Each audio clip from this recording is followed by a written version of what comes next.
Good morning, good afternoon, or whatever time of day it is where you are. I am so excited. I am Amy Hamilton. I am a dating disaster, and I am here with the amazing and marvelous Mel Kelly. Mel, can you tell us a little bit about what qualifies you to be a dating disaster coach?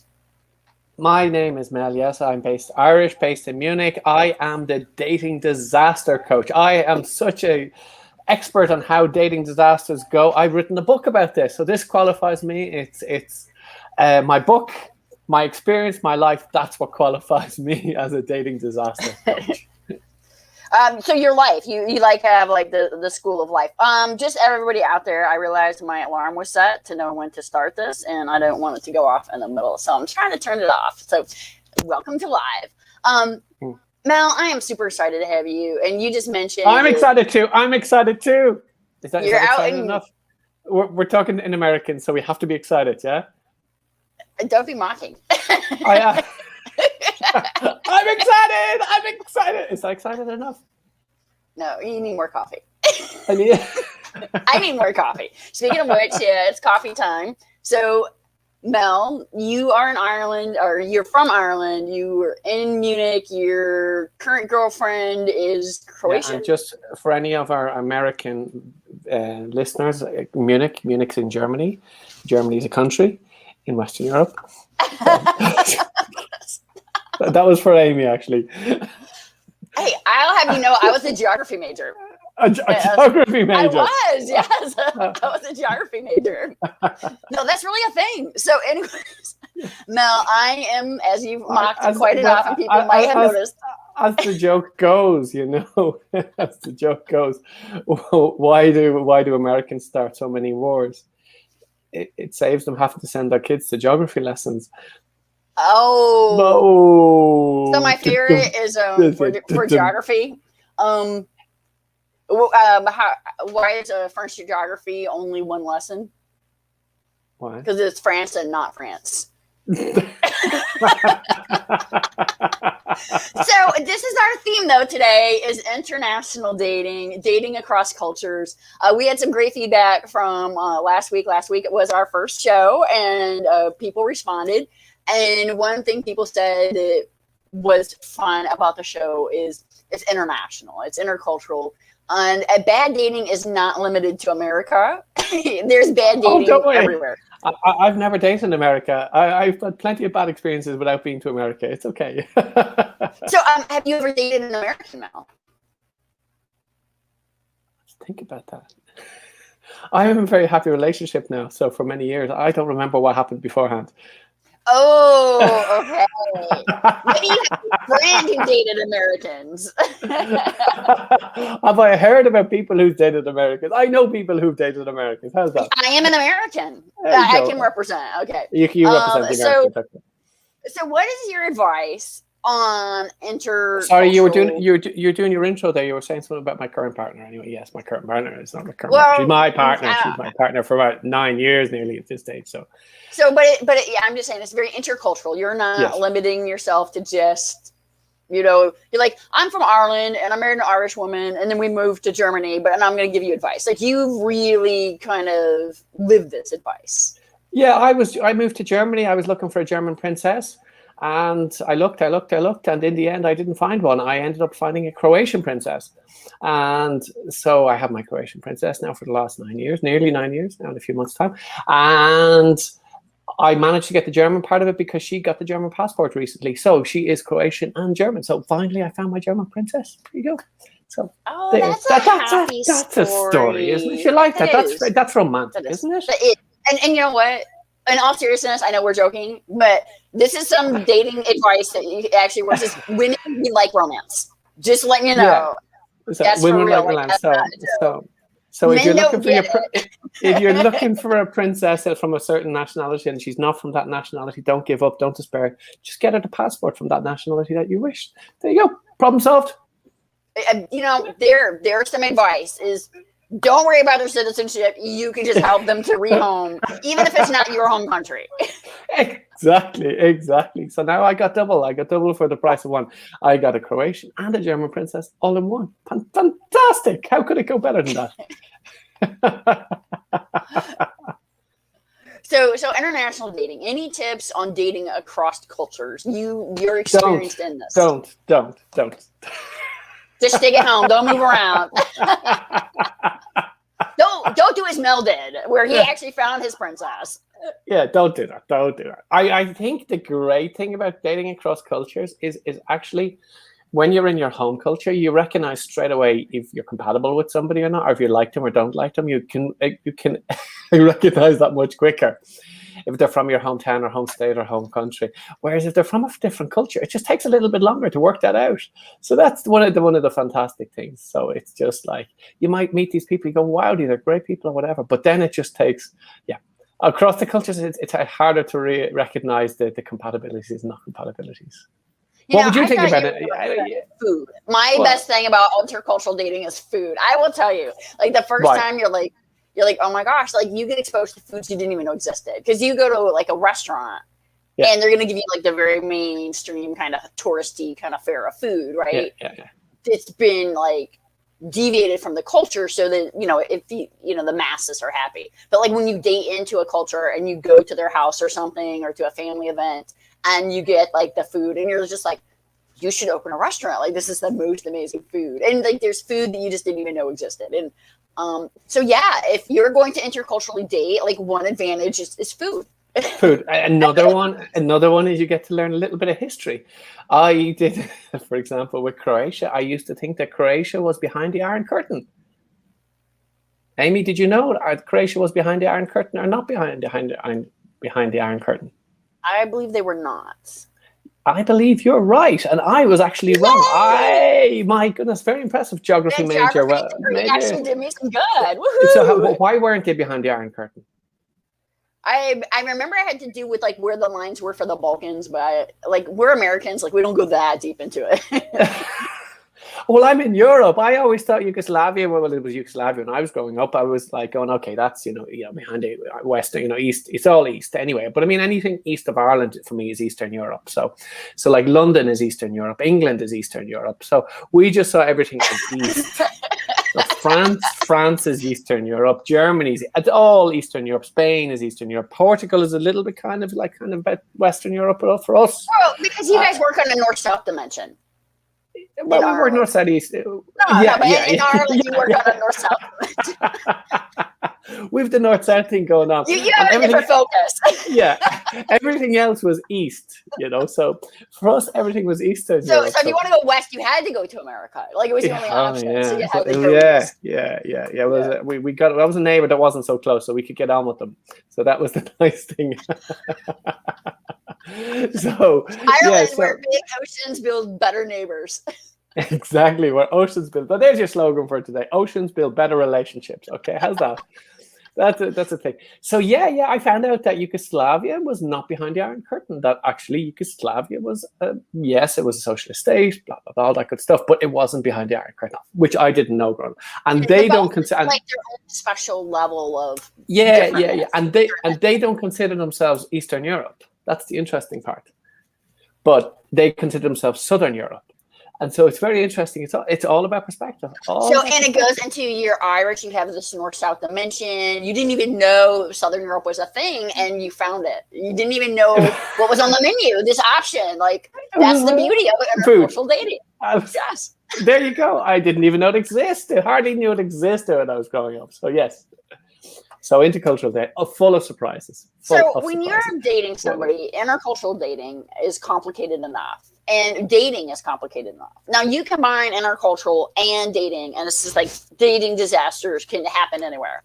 What's your advice, especially for men? And I'm just going to say this, men. Oh, man. Okay. A lot of times, women, especially, they're still looking for a man to make the first move. So what is your advice? How do you approach the first kiss?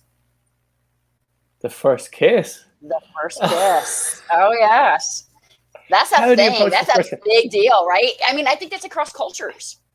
Because you're laughing. Yeah. You're not going, yeah, that's a thing. Doesn't matter. Interculturally, the kiss.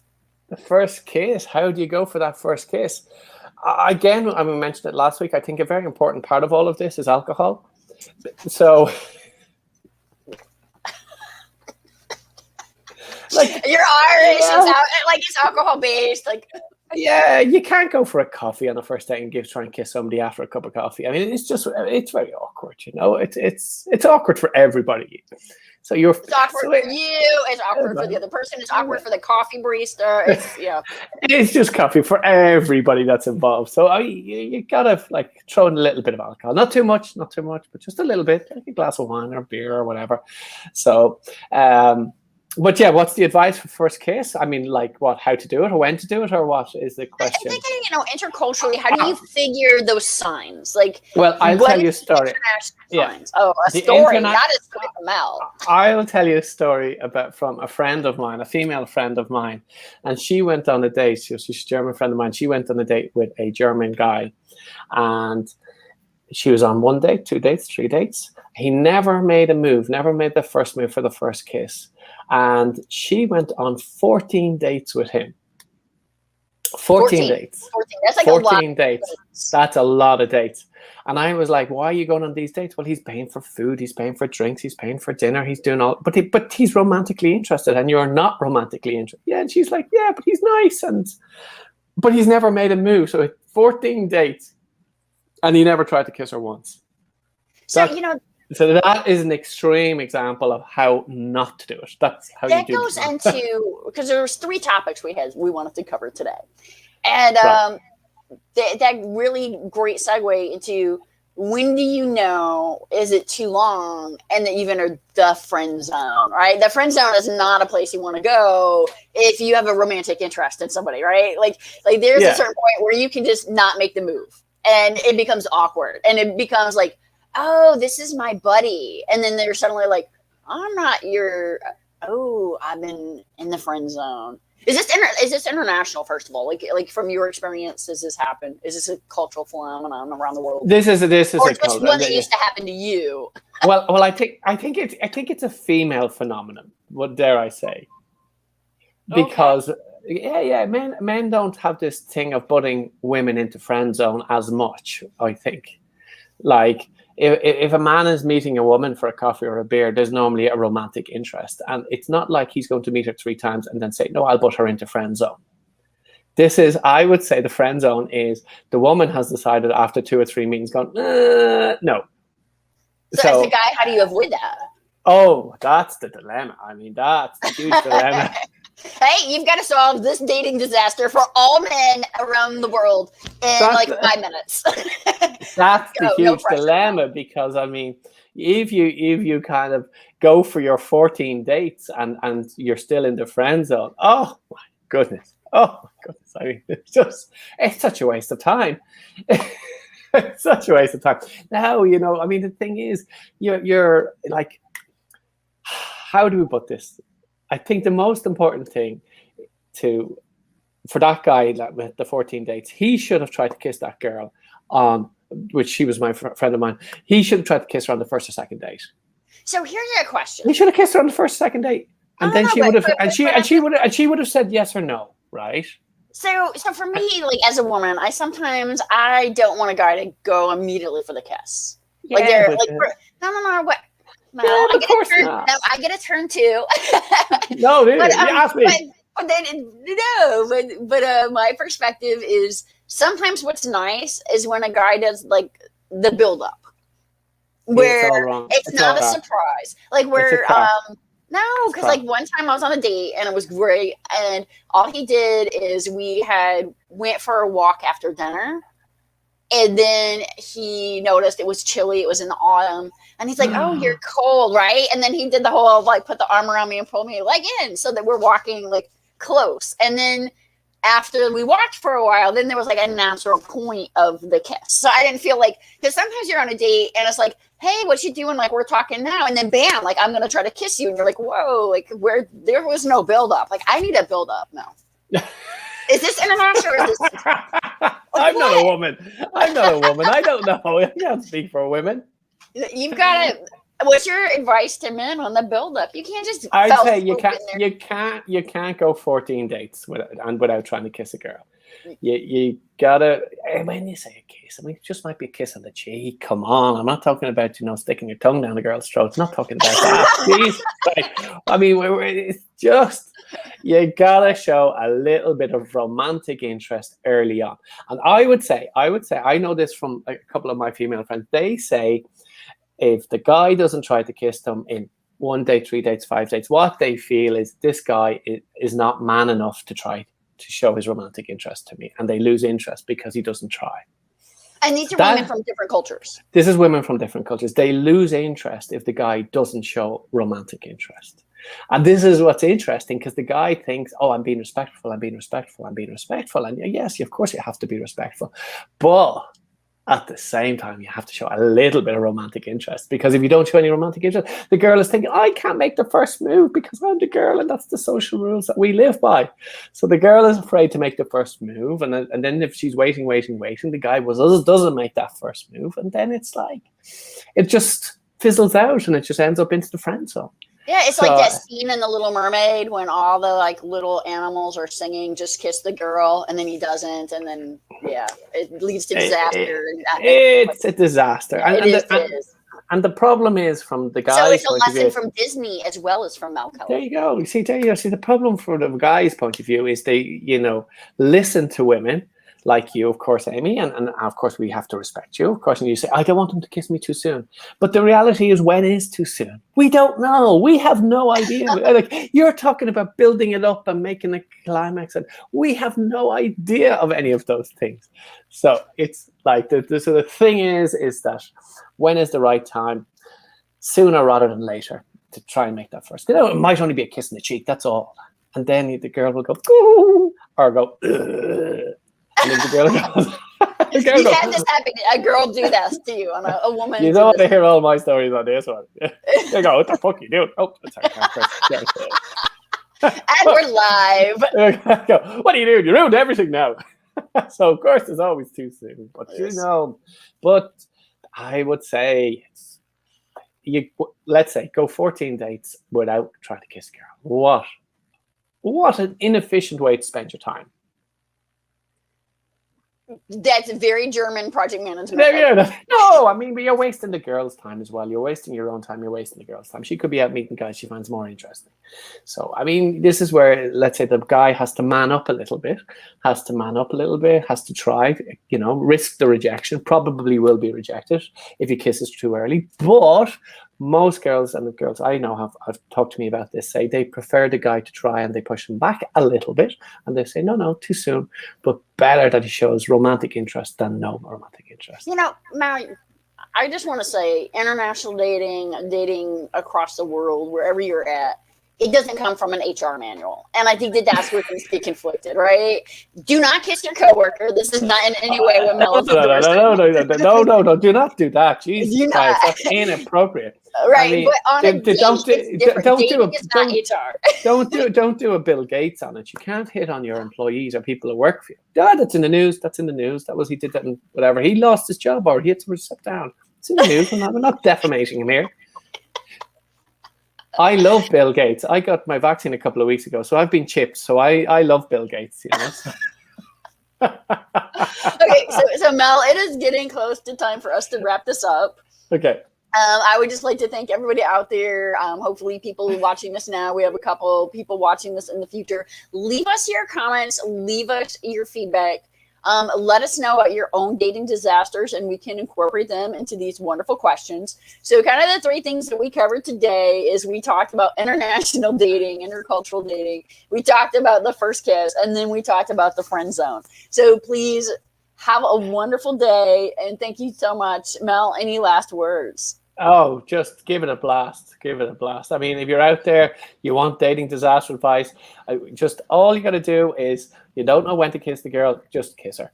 And she'll let you know if it's too soon. She will let you know if it's too soon or not. But just be respectful and, man up, and hey, just don't go on 14 dates. Don't go on 14 dates without trying to kiss a girl.